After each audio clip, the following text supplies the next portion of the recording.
Querido Leopoldo, ¿cómo estás? Buenas tardes. Muy bien, mi querido Joaquín, con el gusto de estar contigo, con tus radioescuchas, con tus televidentes. Gracias, querido Leopoldo.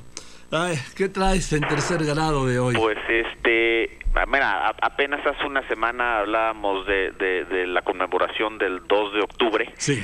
Los 50 años de la matanza en Tlatelolco el 2 de octubre. Ese mismo día se estrenó en Amazon Prime Video una serie que se llama Un extraño enemigo, de la que, para beneficio de toda la audiencia, de decir que fui parte de ese equipo, dirigida por Gabriel Ripstein. Entonces hablo desde esa perspectiva, es decir, una perspectiva evidentemente subjetiva, pero en fin, se estrenó la serie. El tráiler, digamos, el corto, ha tenido una cantidad enorme de reproducciones entre YouTube y Facebook, como 17 millones, y ya van 5 de 8 episodios que sube a esa plataforma Amazon. Y ya empieza a haber mucho comentario y críticas en torno a ello. En general la crítica ha sido muy positiva, pero también hay algunos cuestionamientos. Álvaro Cueva, que es un crítico de todo lo que sale en la televisión y el cine, fue muy generoso, igual Carlos Gómez Iniesta, Columba Bertis también en la revista Proceso, y esencialmente lo que destacan es la fuerza narrativa o la estructura narrativa de la historia y los valores de producción. Pero también se ha cuestionado, por ejemplo, Jorge Cepeda Patterson, que al enfocarse la serie en la política palaciega, en lo que estaba pasando en el 68, en el marco de la sucesión presidencial de Díaz Ordaz, se vacía de contenido social el movimiento estudiantil. Es decir, es una ficción, hay que entender, y siempre que hay que verla bajo eso, es decir, no pretende ser un documental, sino una ficción. Pero la crítica es, al enfocarse en lo que está pasando en la sucesión presidencial, se pierde foco de lo que fue el movimiento estudiantil. Y en efecto, pues es un thriller político, y ese género necesariamente se enfoca en los juegos del poder, ¿no? En los juegos del poder. Digamos que de alguna manera creo que lo más interesante de esta serie es que echa una mirada a los acontecimientos de 1968, pero desde la perspectiva del poder, no desde la perspectiva del movimiento estudiantil. Aún así, yo creo que si se quiere hacer una lectura política o social de la serie, es decir, rescatando lo que se pueda histórico de la ficción, pues sí se puede, porque al final de cuentas hay como dos caras a lo que fue el movimiento estudiantil en 1968, Joaquín, donde tú te iniciaste como reportero. Una, evidentemente, son los reclamos libertarios de los estudiantes, ¿no? Este reclamo de libertad, de romper ataduras, de poder decir, de poder dialogar. Pero por otro lado, es también, la otra cara es el uso de la violencia por parte del Estado, y el significado histórico profundo de eso se lo dan las dos cosas. Es decir, no podría entenderse el trauma que causó y los cambios que después detonó el 68 sin el uso de la represión por parte del Estado. Y en ese sentido, lo que rescatas de la serie son esos juegos de poder, esa ambición de los políticos, esa disposición y por qué a usar el poder, un poco si se pudo haber evitado, si no se pudo haber evitado.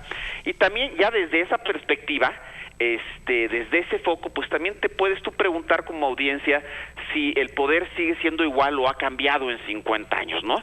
Yo más bien soy de la idea que ha cambiado, y que ha cambiado mucho, pero no totalmente. Yo diría que, pues, Leopoldo, si nos remitimos a aquello, en muchas vertientes el cambio ha sido total. Yo creo que ha sido muy grande, evidentemente, y además es los cambios que detonó el 68, además es la prensa mucho más abierta, competida, libre, son las redes sociales, es el peso y el valor del voto. El voto cuenta, la gente decide a partir de lo que tiene enfrente. Entonces, pues evidentemente ahorita sería muy difícil pensar que alguien involucrado en una matanza como la del 2 de octubre pudiera ser candidato a la presidencia, al menos con éxito. Oye, no, y llegar a la presidencia. Y llegar a la presidencia, ¿no? Entonces, en ese sentido, ese es el cambio enorme. Pero todavía hay reflejos en otro nivel de ese Estado autoritario, represor, y ahora además ya complicado con el narcotráfico. Ya está Ayotzinapa, ¿no? Es decir, todavía no todo ha cambiado para bien, pero sí creo que, digamos, tú ves los juegos de poder en lo que ha salido de la serie y dices, ya no se parece tanto a lo de ahora, pero hay ciertas cosas ahí que sí se parecen.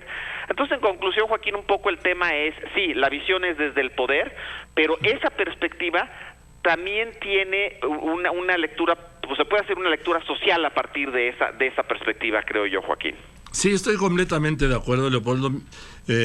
Yo me permitiste ser testigo de calidad, sí, de privilegiado, perdón, sí, de este proyecto hace muchos años, y tu idea original y la de Bernardo pues era llevarlo desde el punto de vista de la lucha del poder, que en realidad pues está claro. Es decir, el gobierno no detonó el movimiento estudiantil detona, pero sí, yo estoy convencido de que hubo el aprovechamiento de un precandidato, en este caso Luis Echeverría, secretario de Gobernación, para acercarse al presidente Díaz Ordaz y hacerse su candidato. Pues yo creo que hay suficientes elementos como para poder apuntalar eso, Joaquín. Es verosímil, y además muchos historiadores, ¿sí?, con quienes rebotamos esto nos decían, no, sí, en efecto, no es que el movimiento estudiantil haya sido detonado desde el gobierno, para nada, pero sí pudo y fue, dicen, aprovechado en el contexto de la sucesión presidencial. Claro que sin duda, pero sin duda alguna, Leopoldo. Entonces esto es eso lo que trata, digamos, es sobre lo que se construye la ficción. El drama se construye sobre esa perspectiva, Joaquín, sobre esa, digamos, vamos a llamarle así, esa versión o esa, no sé, esos datos históricos que hacen verosímil el desenlace de la sucesión presidencial. Sí, yo no tengo ninguna duda, Leopoldo, de que Luis Echeverría utilizó para su proyecto presidencial el movimiento estudiantil. No tengo la menor duda, ni antes ni después de la serie, ¿sí? Porque lo hablamos muchas veces también, Leopoldo, y porque sí lo aprovechó, vamos, él era el secretario de Gobernación y además embarraba a los demás siempre, ¿sí? Al Ejército, a Corona, a Martínez Manatú, él no. Pues sí, digamos, sin contar lo que pasa en la serie, porque realmente creo que vale la pena verla, y evidentemente yo creo que vaya, el tema es un thriller político. Si tú has visto otras series de thrillers políticos, ¿qué está pasando en los corredores del poder? Pues esta serie construye sobre eso y es muy atractiva, pienso yo, a partir de la construcción que hizo Gabriel y los demás, y el demás equipo de guionistas extraordinario, por cierto, para llevarte de principio a fin, cogerte del brazo y que no la puedas soltar hasta el final, Joaquín. Sí, cuando yo hago estos comentarios de la operación Echeverría y de lo de que endosaba todas las responsabilidades al general Coronel Oswald, que era el jefe del entonces departamento del Distrito Federal, a Emilio Martínez Manatú, que también era precandidato secretario a la presidencia, al mismo ejército, sí, al secretario de la Defensa, Marcelino García Barragán. No me estoy refiriendo al thriller, me estoy refiriendo a la realidad. Sí, claro.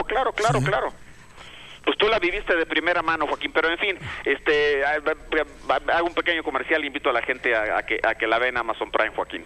Gracias, Leopoldo, y muy interesante la crítica de Proceso, ¿no? La del cambiazo.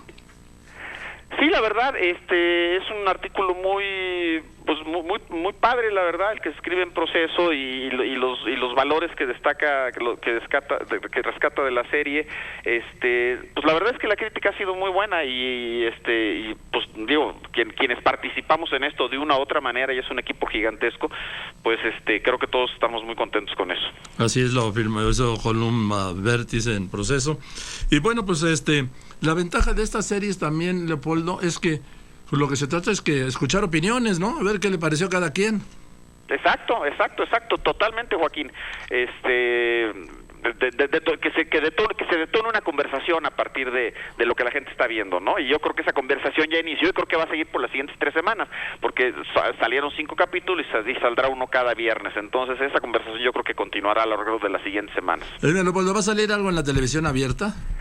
Nada que yo sepa, Joaquín, nada. Vive solo en Amazon Prime. Bueno.